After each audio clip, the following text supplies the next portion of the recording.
Waalaikumsalam warahmatullahi wabarakatuh. Wabarakatuh. Bismillah, alhamdulillah. Alhamdulillahilladzi faddala bani Adam bil ilmi wal kalam. Salatu wassalamu ala sayyidil anam Muhammadin wa ala alihi wa ashabihi alladzi nurul dhalam.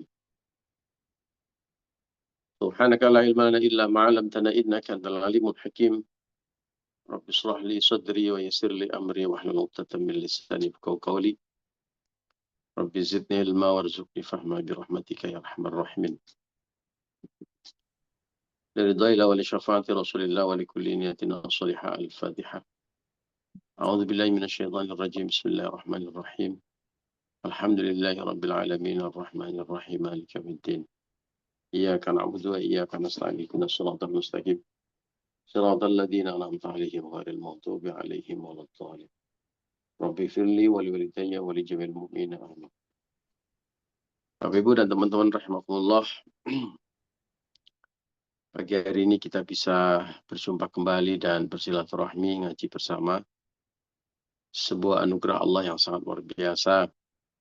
Bangun dalam keadaan sehat saja sudah nikmat yang tiada terkira. Ya. Apalagi sehat dan kemudian makan dengan enak. Ya. Makan sahur dengan enak. Masya Allah. Itu anugerah nikmat yang sangat luar biasa. Yang sahabat-sahabat dan keluarga yang sedang sakit tidak bisa makan dengan lahap dan enak. Ya. Alhamdulillah kita makan dengan enak. Dan yang jauh lebih berharga daripada itu adalah kita bangun pagi dalam keadaan beriman dan berislam. Dalam keadaan alhamdulillah mendapatkan hidayah Allah sehingga bersemangat untuk beribadah, menjalankan perintah-perintah Allah. Bapak Ibu dan teman-teman, pagi hari ini kita lanjutkan ngaji tadabbur Al-Quran. Satu ayat demi satu ayat kita kaji kalimat demi kalimat dan kandungannya, hikmahnya, pelajarannya. Mudah-mudahan dengan ngaji tadabbur Al-Quran ini kita menjadi semakin jatuh cinta dengan Al-Quran. Kita menjadi bersemangat untuk bisa menjalankan perintah-perintah Allah yang termaktub di dalam ayat Al-Quran ini. Dan memberikan inspirasi dan motivasi untuk kita semuanya. Seperti ayat yang kita kaji hari ini, Surah Al-Maidah ayat 112. Bapak Ibu yang ada di rumah bisa membuka mushaf atau membuka aplikasi Al-Maidah ayat 112. Yuk, dibuka mushafnya. InsyaAllah dapat berkah pahalanya mushaf dan tentu juga pahalanya ngaji.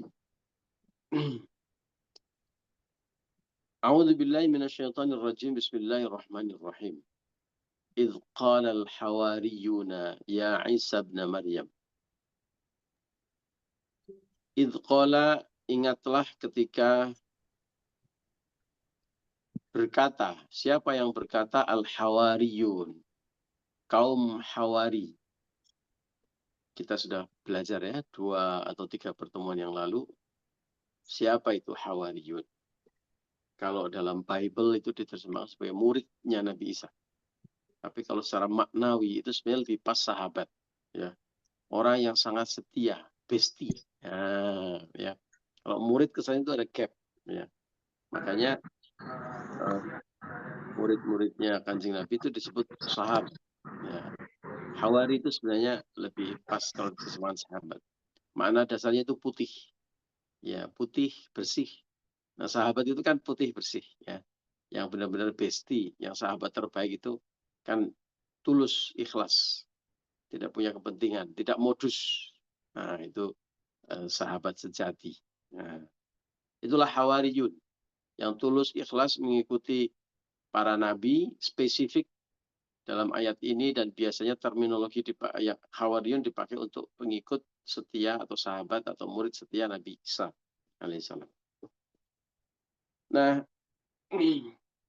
dalam ayat ini Allah mengajak kita untuk mengambil pelajaran. Qalal hawariyun. Ingatlah ketika orang-orang hawariyun itu berkata, orang-orang hawari itu berkata, Ya Isa ibn Maryam, wahai Isa ibnu Maryam. Menarik ya. Pengikut setia Nabi Isa itu memanggil Nabi Isa dengan sebutan lengkap Isa, ya Isa ibn Maryam, Isa ibnu Maryam. Artinya apa? Ini the benefit of tadabbur Al-Quran, kalimat demi kalimat, kata demi kata gitu ya. Jadi kita bisa belajar lebih detail. Kita misalnya bisa mengambil pelajaran. Pengikut setia Nabi Isa itu memanggil Isa itu bukan Tuhan. Ya. Tetapi ya Isa ibn Maryam, Isa ibnu Maryam, Isa anaknya Maryam. Itu artinya beliau bukan Tuhan. Karena dia anak dari seseorang yang bernama Maryam. Bagaimana mungkin Tuhan itu punya ibu? Bagaimana mungkin Tuhan itu anak dari seseorang? Kalau Tuhan itu anak dari seseorang, nanti ibunya nyembah siapa dong? Masa nyembah anaknya? Kan? Kalau anaknya itu jadi Tuhan dan ibunya belum jadi Tuhan, berarti ada sesuatu yang mendahului Tuhan dong. Ya.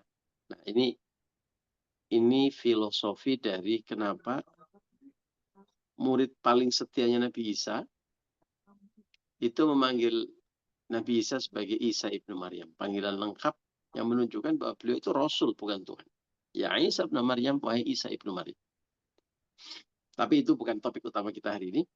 Topik utamanya adalah selanjutnya dalam kalimat hal yastati'u rabbuka ayyunazzila alaina ma'idatan. Hal apakah yastati'u rabbuka, Tuhanmu, yastati'u bisa. Ya. Kalau dia itu yastati, kalau ana astati, kalau ana astati, ianya diganti alif. Bahasa Arab itu kalau sudah tahu rumusnya itu gampang. Ya. Jadi tinggal dirubah sedikit. Nah, apakah dia mampu? Apakah Tuhanmu mampu? Apakah Tuhanmu berkenan? Nah, kalau strata yang lebih tinggi, ya, pakai kalimat yang lebih halus. Berkenan untuk apa? Ayyunazzila alaina ma'idatan. Untuk menurunkan kepada kita, yunazzila alaina, bagi kami, bagi kita, ma'idah, hidangan. Nah, kenapa surat ini disebut surat Al-Ma'idah? Ini salah satu alasannya. Karena di dalamnya atau di dalam kandungan surat ini itu menyebut tentang ma'idah. Ma'idah itu hidangan. Makanya ada catering itu namanya ma'idah. Ya, ini artinya hidangan untuk dimakan. Ya. Ma'idah hidangan bukan sembarang hidangan tapi minas samai, dari langit. Jadi orang Hawari itu berdoa meminta izin kepada Nabi Isa. Nabi Isa, Bu, jenengan Anda ini tolong kira-kira Tuhan ini berkenan nggak? Bisa nggak menurunkan hidangan dari langit? Ya, jadi bukan rezeki, tapi spesifik hidangan gitu ya. Jadi kira-kira kalau orang Jogja itu ya mak bedunduk turun gudeg ayam sak kreceke lengkap tinggal dimakan, turun dari langit mendarat gitu ya. Kira-kira kalau orang Jawa Barat itu ya yang turun maidahnya itu nasi liwet ya, lengkap dengan ayam goreng, ikan asin, sambal dadak dan pete gitu ya. Turun dari langit. Nah, ini konteksnya ini menarik. Ya. Kenapa tiba-tiba orang Hawari yang di ayat-ayat sebelumnya itu dipuji oleh Allah, ya, sebagai orang-orang yang setia mengikuti Nabi Isa, sebagai orang-orang yang baik, ya, tokoh protagonis, gitu ya, bukan penjahat, bukan antagonis. Tiba-tiba kok minta sesuatu yang aneh, ya, aneh, unik dan ya barangkali kalau bisa disebut itu agak berlebihan. Ya, biasanya kan orang minta Allah, ya Allah rezeki yang mudah-mudahan banyak, ya, berkah, ya, melimpah. Ya. Biasanya kan begitu. Enggak, ini minta spesifik. Kira-kira itu kalau zaman sekarang itu order sama Grab, tapi ordernya sama Allah. Nah, ya Allah, bisa nggak engkau turunkan sate kelatak misalnya, sama tongsengnya gitu. Turun dari langit gitu, bisa apa enggak? Kan ini sesuatu yang agak berlebihan gitu ya. Terus buat sebagian orang barangkali ini juga mustahil. Ya, buat sebagian orang barangkali ini juga mustahil. Tapi bagaimana respon Nabi Isa? Respon Nabi Isa kemudian qala, Nabi Isa menjawab, Nabi Isa berkata, Nabi Isa bersabda, qalat taqullaha in kuntum mu'minin. Wahai kaumku, wahai kaum Hawari, ittaqullaha, takutlah kamu kepada Allah, bertakwalah kamu kepada Allah. In kuntum mu'minin, jika engkau orang yang betul-betul beriman. Ya. Nah, jadi apakah boleh kita minta sesuatu yang agak mustahil, agak aneh? Jawabnya boleh. Prinsipnya boleh. Karena prinsip dasar berdoa adalah satu. Ud'uni astajib lakum. Berdoalah kepadaku, maka aku akan kabulkan. Jadi tidak ada yang dibatasi oleh Allah. Minta aja, minta. Nanti Allah akan kabulkan. Ya. Jadi minta apa saja. Nah, dalam Al-Quran misalnya pernah disebut Nabiullah Ibrahim alaihissalam dalam surat Al-Baqarah pernah meminta kepada Allah untuk bisa menghidupkan orang yang sudah mati. Dan kemudian Allah bertanya kepada Nabi Ibrahim, kira-kira kalau dalam kalimat sehari, bro, kamu kok minta aku menghidupkan orang yang sudah mati? Kamu nggak percaya sama kekuasaanku? Ya. Lalu jawab Nabi Ibrahim adalah, saya percaya. Justru karena saya percaya itu, saya ingin melihat sesuatu yang luar biasa, sehingga hatiku semakin mantap dan tentram. Nah, keterangan ayat ini bisa menjadi rujukan.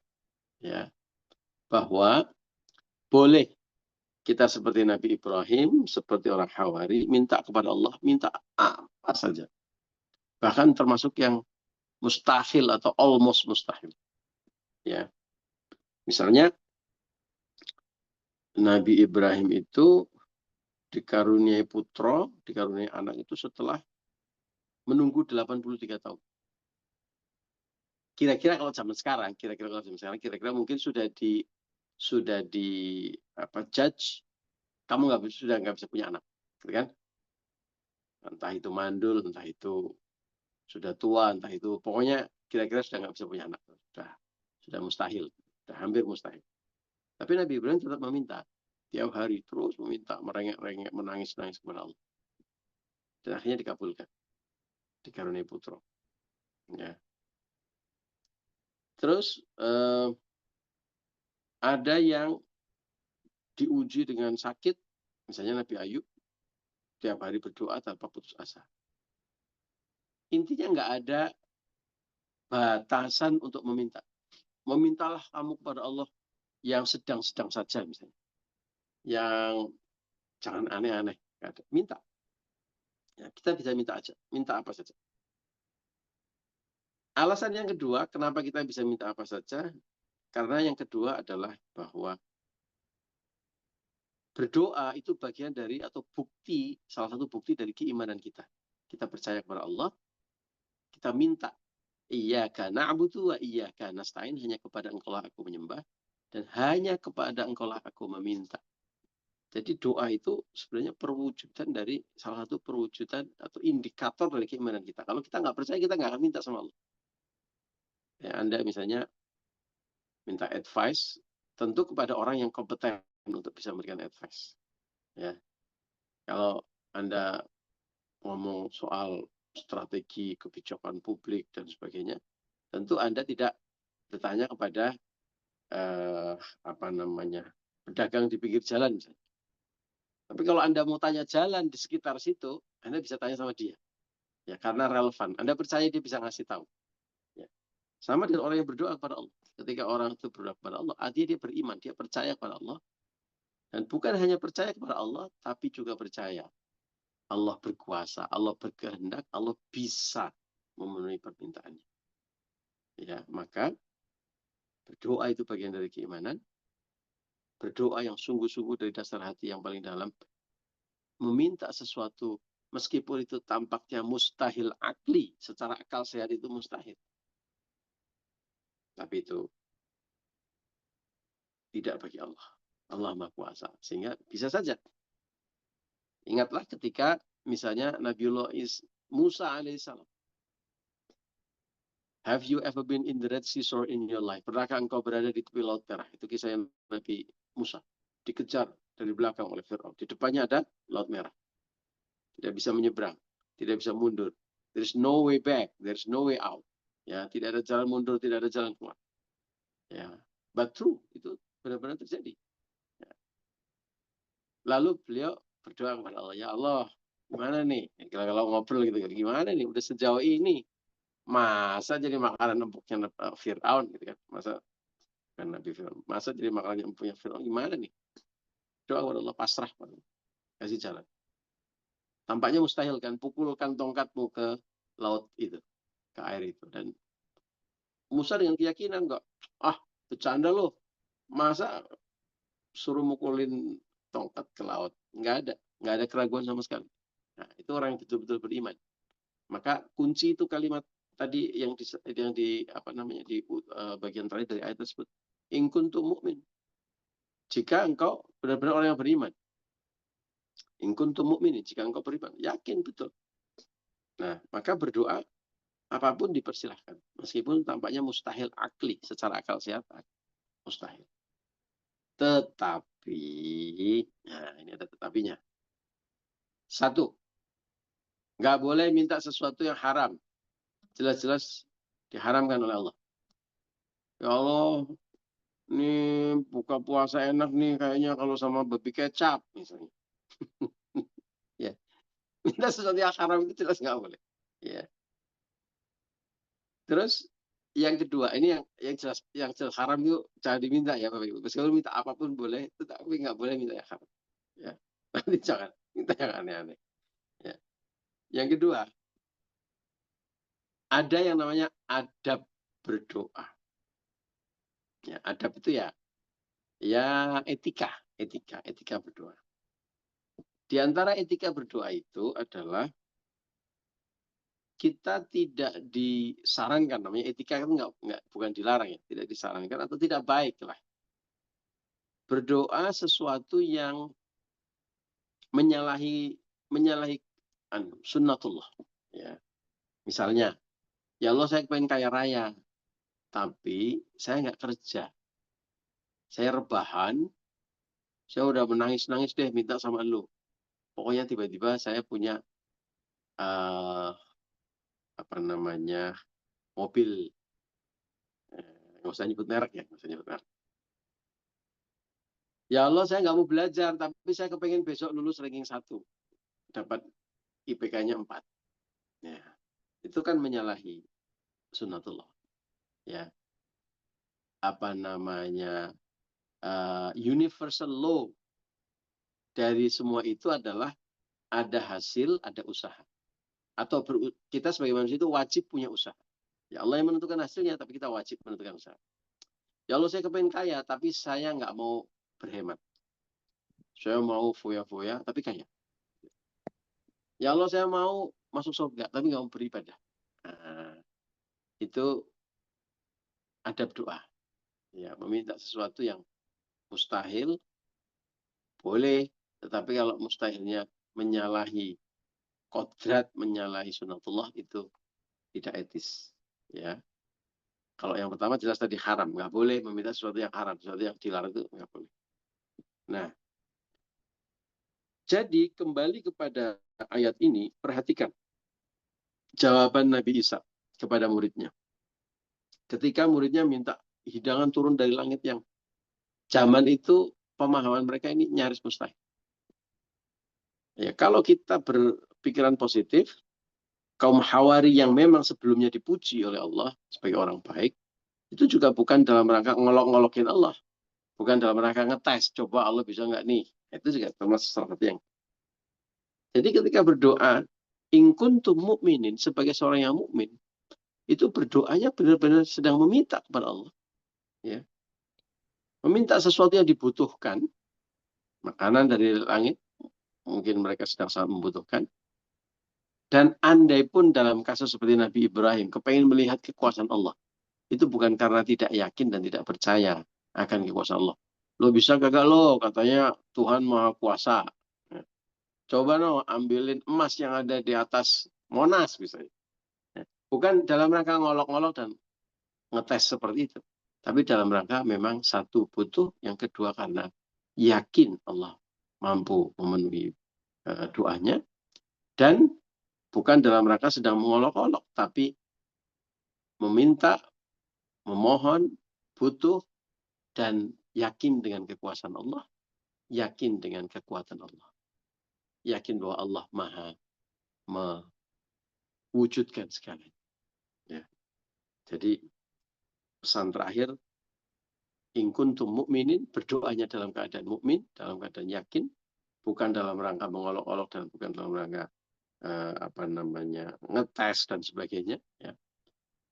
Tetapi itu saja belum cukup. Itu saja harus ditambah dengan takwa. Ya. Berdoa, takwa. Apa itu takwa? Kita sudah membahasnya berkali-kali. Takwa adalah takut, cinta, dan penuh harap. Nah, harus jadi satu ini. Bukan hanya takut. Kalau takut itu takut para koruptor kepada penegak hukum. Itu takut. Jauhi. Takut melanggar lalu lintas. Ada polisi, takut. Ya. Takut anak kecil sama cerita hantu misalnya. Oh, di sana ada hantunya, takut. Kalau takut seperti itu lari, menjauh. Tapi ini takut yang justru kita kepengen dekat. Karena takutnya itu ada bersamaan dengan cinta dan penuh harap. Harap, bukan harap-harap cemas ya. Harap, berharap satu-satunya harapan kita hanya pada Allah. Takut untuk mengecewakan Allah, maka tidak melanggar aturannya dan tidak meninggalkan perintahnya. Dan background-nya adalah cinta sehingga seluruhnya itu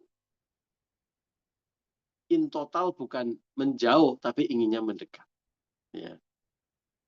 Takutnya itu takut mengecewakan. Takutnya itu takut kita ditolak. Takut kita nggak bisa dekat. Sama lah kalau misalnya yang laki-laki sama yang perempuan, atau suami sama istri, atau bapak-bapak dulu waktu mau melamar istrinya gitu kan.